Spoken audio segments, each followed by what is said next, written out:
দর্শক, ভিক্টর পরিবহনের এই বাসটিকে ডাম্পিংয়ে পাঠিয়েছে বিআরটিএ। বিআরটিএ যে মোবাইল কোডটি সেটি কিন্তু পরিচালনা হচ্ছে রাজধানী খিলক্ষেত এলাকায়। এবং এই যে বাসটি দেখতে পাচ্ছেন ভিক্টর পরিবহন, এই পরিবহনটাকে মূলত ডাম্পিংয়ে পাঠানো হয়।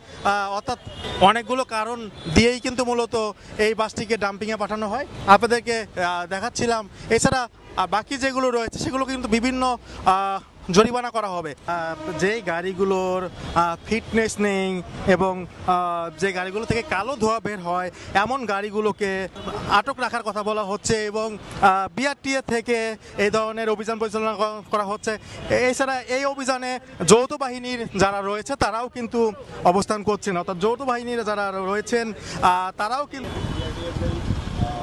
এবং সেনাবাহিনীর পক্ষ থেকেও কিন্তু তদারকি করা হচ্ছে যাতে করে কোন যে গাড়িগুলো থেকে কালো ধোঁয়া বের হচ্ছে সেই গাড়িগুলোকে শনাক্তকরণ করা যায়। সেনাবাহিনীর পক্ষ থেকে কিন্তু তো দেখা হচ্ছে যে আসলে কতটুকু উপযোগী কিনা, এবং পরিবেশ অধিদপ্তরের পক্ষ থেকে কিন্তু এখানে কর্মকর্তারা রয়েছেন, তাদের সাথে কিন্তু কথা বলছে সেনাবাহিনীর একটি টিম। এই বাসটিকেও কিন্তু ডাম্পিংয়ে পাঠানো হয়েছে। কাগজপাতির ত্রুটি থাকার কারণে ভূঁইয়া পরিবহনের এই বাসটিকেও ডাম্পিংয়ে পাঠানো হয়েছে। মূলত দুটি বাসেই কাগজপাতির ত্রুটি এবং অন্যান্য দোষের কারণেই মূলত